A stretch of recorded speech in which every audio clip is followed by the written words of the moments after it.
Assalamualaikum warahmatullahi wabarakatuh. Alhamdulillah, untuk video kali ini kita akan masuk kepada materi baru kita, ruang-ruang vektor, yang mana kemarin kita telah berbicara tentang vektor-vektor pada ruang dimensi 2 dan dimensi 3. Nah, ini mula-mula diungkapkan di abad ke-19 ya, di mana para ahli matematika dan para ahli fisika ini mulai menyadari bahwa ternyata kita tidak perlu berhenti pada ruang dimensi 3 atau yang biasa kita kenal dengan triple. Nah, jadi pada waktu awal-awal dikenalnya ruang-ruang vektor ini di bidang Euclides ya, itu dikenal dengan yang namanya quadruple ya, dimana kalau triple itu kan ada 3 unsur, kalau quadruple ada 4 unsur. Nah, kemudian ada lagi yang berdimensi 5 yang mereka sebut dengan quintuple ya, sebagai titik di ruang berdimensi 5 dan seterusnya. Namun, visualisasi secara geometrik ini kita tidak bisa lebih dari dimensi 3. Namun, kita bisa atau memungkinkan untuk para ahli terdahulu itu untuk memperluas banyak gagasan yang sudah dikenal hingga melebihi ruang 3 dimensi. Nah, dengan bekerja bagi sifat analitik atau sifat numeris titik dan vektor serta tidak bekerja dengan sifat geometrik ya, jadi tidak bisa kita gambarkan secara visual. Namun secara analitik dan numeris itu kita bisa lakukan. Nah, jadi kita membuat gagasan ini lebih tepat dalam bagian ini secara yang kita kenal dengan ruang N Euclides ya. Nah, pada ruang N Euclides ini kita punya satu definisi yang mengatakan bahwa jika n adalah suatu bilangan bulat positif, maka tuple n terorder adalah urutan n bilangan real. Jadi U1, U2 sampai UN. Ya. Nah, ini karena dia n, ada banyaknya bilangan adalah n, maka kita sebut sebagai tuple n. Ya. Nah, himpunan semua tuple n terorder ini dinamakan dengan ruang n. Jadi kemarin kan kalau 2 unsur kita katakan ruang 2 atau dimensi 2. Kalau 3 unsur kita sebut dengan ruang 3 atau R3. Ya, dinyatakan dengan R3. Nah, sekarang karena kita punya n bilangan real, maka kita sebut dengan Rn. Ya. Nah, jadi kita biasanya menggunakan istilah pasangan terorder atau triple terorder. Ya, itu untuk dimensi 2 dan dimensi 3. Tetapi untuk yang n bilangan real, ini kita sebut dengan tuple n terorder yang terdiri dari satu bilangan real, sehingga kita bisa menuliskannya dengan Rn. Ya, nah mungkin ada di antara kita bisa menemukan pada pengkajian ruang dimensi 3 kemarin itu bahwa simbol-simbol yang kita gunakan misalnya X, Y, dan Z itu mempunyai 2 tafsiran geometrik yang berbeda. Ya, jadi simbol tersebut dapat kita tafsirkan sebagai titik dalam kasus di mana X, Y, dan Z itu adalah koordinat. Atau simbol tersebut dapat kita tafsirkan sebagai vektor di mana X, Y, Z itu adalah komponen-komponennya. Nah, jadi jelas untuk tuple n terorder ini ya, yang terdiri dari U1, U2 sampai UN itu dapat ditinjau baik sebagai titik maupun sebagai vektor ya. Tapi secara matematisnya itu perbedaannya tidak terlalu penting ya. Jadi kita bebas menggambarkan tuple 5 misalkan atau tuple 6 ya. Kemudian kita langsung menuliskan saja misalnya tuple 5. Tuple 5 terorder misalnya 1, 2, 3, 4, 5 gitu dan seterusnya. Nah, ini kita nyatakan bahwa titik itu berada di dalam dimensi 5. Atau bisa juga kita katakan dia sebagai vektor yang berada di dimensi 5. Ya. Nah, jadi kita akan menggunakan dua istilah tersebut. Jadi entah itu dia titik ataupun sebagai vektor. Ya. Nah, kemudian di sini kita punya ada definisi kedua lagi yang mengatakan bahwa vektor 0 ialah vektor yang semua entry-nya 0. Jadi kita tulisnya 0,0,0,0 sampai dia berada, atau yang kita maksud dia berada di tupel berapa. Kalau misalnya dia berada di tupel 5 terorder atau R5, maka 0,0,0,0,0 ya. Dia memiliki 5 unsur. Nah, kemudian untuk vektor atau titik pada ruang n Euclides ini atau tuple n terorder ini sama dengan sifat yang dimiliki oleh vektor atau titik yang berada pada dimensi 2 dan dimensi 3. Ya. Jadi misalnya kita punya dua vektor ya yang berada di dimensi n, di mana U itu adalah U1, U2 sampai UN, dan V sama dengan V1, V2 sampai Vn, maka kita punya operasi-operasi yang sama persis dengan operasi-operasi pada vektor dimensi 2 dan dimensi 3. Yang pertama itu tentang penjumlahan. Ya. Nah, penjumlahan di sini berarti kita menjumlahkan setiap elemen-elemen yang bersesuaiannya itu dengan masing-masing vektor yang ada. Jadi kalau U tambah V berarti U1 tambah V1, U2 tambah V2 dan seterusnya. Ya. Jadi sebagai contoh, ini kita punya vektor U, V, dan W. Maka untuk menghitung U ditambah V itu kita dapatkan U ditambah V itu sama dengan berarti 3 ditambah dengan V, V-nya, V1-nya adalah 2, min 2 ditambah min 1, 4 ditambah 2, 5 ditambah minus 3, kemudian 6 ditambah 4. Nah, berarti vektor U tambah V itu adalah 5, minus 3, 6, 2, 10. Seperti itu ya. Nah, ini untuk operasi penjumlahan. Kemudian di operasi kedua ada yang kita kenal juga di vektor dimensi 2 dan dimensi 3 itu adalah pengurangan, di mana dua vektor kita kurangkan, misalkan U tambah U kurang V, maka masing-masing elemen yang bersesuaian kita kurangkan. Jadi U1 kurang V1 sampai UN kurang Vn. Sebagai contoh, U dikurang V. Nah, ini berarti bahwa 3 ya hampir sama dengan pengurangan tadi, penjumlahan tadi, 3 kurang 2, minus 2 kurang minus 1, 4 kurang 2, 5 kurang 3,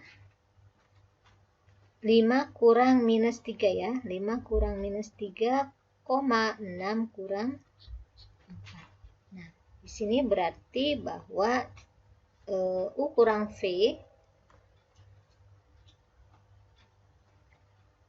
U kurang V hasilnya adalah 1, minus 1, 2, 2, 2. Ya. Kemudian untuk operasi selanjutnya, kita punya perkalian dengan skalar, di mana K itu merupakan skalar, vektornya adalah U, maka kita tinggal mengalihkan setiap elemen-elemen yang ada dengan skalar yang dimaksud. Ya, sebagai contoh, min 2 kali U. Ini menandakan bahwa kita akan mengalihkan skalar minus 2 dengan vektor 3, minus 2, 4, 5, 6. Sehingga hasilnya adalah min 2 kali 3 minus 6, min 2 kali min 2, 4, min 2 kali 4 minus 8, min 2 kali 5 minus 10, dan min 2 kali 6 minus 12. Kemudian pada perkalian dengan skalar, ini kita punya satu teorema, ya, kita sebut dengan teorema 1. Ini ada beberapa sifat yang dipenuhi oleh sebarang vektor U, V, dan W yang berada pada dimensi N, ya. Kemudian ada skalar L dan R yang merupakan suatu bilangan real, maka ada 8 sifat yang akan terpenuhi. Yang pertama adalah dia memiliki sifat yang komutatif. Ya, jadi penjumlahan dua vektor itu akan memiliki sifat komutatif dan juga sifat asosiatif. Kemudian untuk penjumlahan dengan vektor 0, maka dia akan menghasilkan vektor itu sendiri. Lalu penjumlahan dengan inversnya akan menghasilkan vektor 0. Kemudian perkalian dengan jumlah dua vektor, maka itu sama dengan kita perkalikan, ya, atau ini yang kita sebut sebagai sifat distributif perkalian dua vektor. Kemudian begitupun dengan sifat distributif perkalian dua skalar. Nah, maka ini akan berlaku, dan sifat asosiatif terhadap perkalian dua buah skalar. Ya, dan yang terakhir adalah perkalian dengan unsur vektor 1. Oke. Kemudian kita lanjut lagi pada operasi berikutnya, itu kita memiliki operasi hasil kali titik, di mana kita tahu bersama bahwa hasil akhir dari hasil kali titik yang kita jumpai di saat materi vektor di dimensi 2 dan 3 itu adalah perkalian unsur yang bersesuaian pada dua vektor yang ada dan semuanya dijumlahkan. Ya, jadi jumlah dari semua perkalian unsur-unsur yang bersesuaian, atau secara tidak langsung bahwa hasil kali titik antara vektor U dan vektor V itu adalah U1 kali V1 ditambah U2 kali V2 sampai dengan UN dikali Vn. Nah, di sini kita punya teorema juga, ya, yang berkaitan dengan hasil kali titik yang mengatakan bahwa ketika kita memiliki vektor U, V, W pada dimensi N dan juga skalar K dan L yang merupakan bilangan real, maka sifat asosiatif perkalian atau hasil kali dalam untuk vektor yang dijumlahkan kemudian dikalikan itu berlaku hubungan seperti ini, ya. Jadi U tambah V dikali W itu sama dengan U dot W ditambah V dot W. Nah, kemudian KU dot V itu sama juga halnya dengan K dikali dengan U dot V. Lalu sifat hasil kali dalam untuk dua vektor itu memiliki sifat yang komutatif. Ya. Nah, kemudian sifat yang terakhir menunjukkan bahwa ketika satu vektor dihasil kalikan dengan vektor dia sendiri, maka dia akan menghasilkan nilai yang lebih besar daripada 0. Ya, dia akan menghasilkan lebih besar daripada 0. Pun kalau dia menghasilkan nilai yang 0, itu menandakan bahwa U-nya itu sama dengan vektor 0. Ya. Oke. Sebagai contohnya masih pada ini V dot W. Berarti kalau V dot W, maka akan kita dapatkan bahwa U1 kali V1 berarti 3 kali 2 ditambah minus 2 kali minus 1 ditambah 4 kali 2 tambah 5 kali minus 3 ditambah 6 kali 4.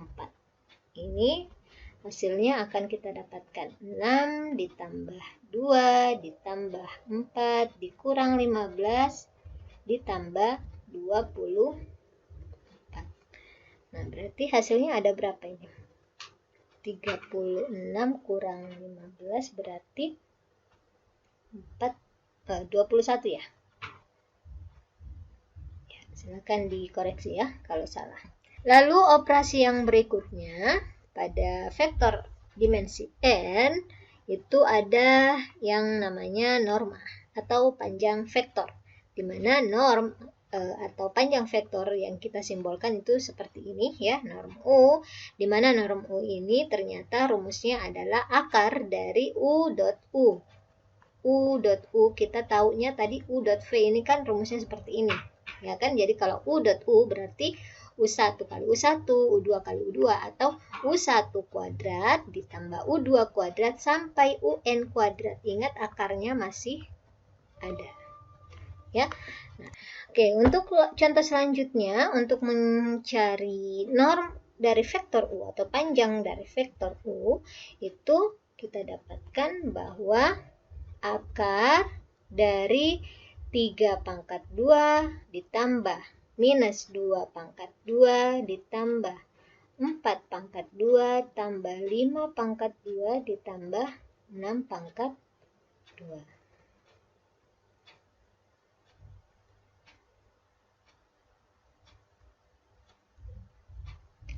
Ini sama dengan 9 tambah 4 tambah 16 tambah 25 tambah 36. Berarti hasilnya adalah akar 90 atau 3 akar 10. Ya. Nah, berarti panjang atau norma dari vektor U itu adalah 3 akar 10 atau akar 90 ya. Nah, dari sini kita bisa menghitung atau mencari suatu vektor satuan yang unik ya, di mana arah dari vektor itu sama dengan arah U. Misalnya kita di sini memperhatikan vektor U, maka kita akan bisa mendapatkan satu vektor lagi, satu vektor yang beda lagi daripada vektor U yang kita sebut dengan vektor satuan yang unik ya. Nah, ini dengan kata lain kita mencari normalisasi dari vektor U itu sendiri. Dengan cara apa? Menggunakan rumus, simbolnya adalah utopi, di mana rumusnya adalah seper norm U dikali dengan vektor U. Nah, seper norm U berarti norm U-nya itu tadi adalah seper akar 90 atau sepertiga dikali dengan vektor U. Vektor U sendiri adalah 3, minus 2, 4, 5, 6. Atau vektor yang barunya adalah akar 10 ya. Jadi 3 kali 3 per 3 akar 10. Oh ya, berarti sini seper 10, min 2 per 3 akar 10, 4 per 3 akar 10, 5 per 3 akar 10, 6 atau 2 per akar 10. Berarti normalisasi vektor U itu adalah yang ini, vektor ini ya. Oke. Kemudian untuk operasi berikutnya ada jarak antara dua vektor. Ketika kita ingin mencari jarak dua vektor, maka kita simbolkan sebagai DUV, di mana D adalah singkatan dari distance atau jarak ya. Di mana jarak dari U dan V itu tidak lain adalah panjang atau norm antara U dengan V. Berarti norm U kurang V. Ya, jadi di sini rumusnya adalah U1 kurang V1 kuadrat ditambah U2 kurang V2 kuadrat sampai UN kurang VN kuadrat diakarkan. Ya, jadi sebagai contohnya ya, kita ingin mencari jarak antara U dan V. Berarti U dan V-nya kita perkurangkan dulu, di mana akarnya adalah 2 U-nya 3 ya. 3 dikurang 2 kuadrat ditambah minus 2 dikurang minus 1 kuadrat, ini 2 kali, ditambah 4 kurang 2 kuadrat ditambah 5 kurang minus 3 kuadrat ditambah 6 kurang 4 kuadrat. Ini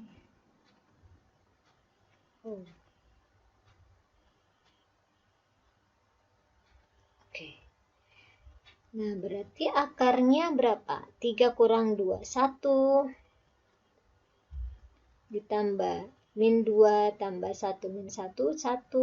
Ditambah 4 kurang 2, 2, 4. Ditambah 5 tambah 8, 64. Tambah 6 kurang 4, 2, 4.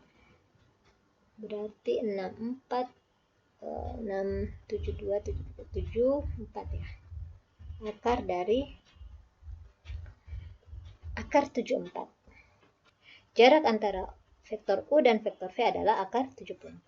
Ya, ini sebagai hitung-hitungan. Kalau ada yang keliru bisa dibetulkan lagi ya. Kemudian operasi selanjutnya adalah sudut antara dua vektor.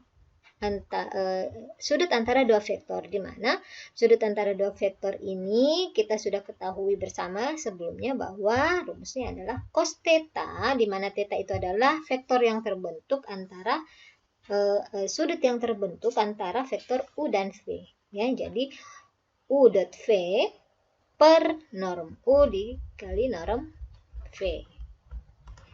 Nah, untuk contohnya cos theta ya, kita ingin mengetahui sudut yang terbentuk antara vektor U dan V. Untuk U dan V berarti 3 kali 2, 6 ditambah min 2 kali min 1, 2 ditambah 4 kali 2, 8 ditambah minus 15 ditambah 6 kali 4, 24. Ini per norm U-nya tadi berapa? Norm U-nya adalah 3 akar 10 ya. Berarti kita harus cari norm V-nya. 3 akar 10 untuk dikalikan dengan V. Kalau norm V itu sama dengan akar 4 tambah 1 tambah 4 tambah 9 ditambah 16. Berarti 4 tambah 1 akar 34 ya. Jadi akar 34 berarti 15 per akar 90 kali 34 ya. 3 akar 340 ya. Apa benar begitu? Oke, kalau ada kekeliruan tinggal nanti diperbaiki ya, nanti dikoreksi. Oke, itulah contoh-contoh untuk operasi-operasi pada vektor di ruang dimensi N.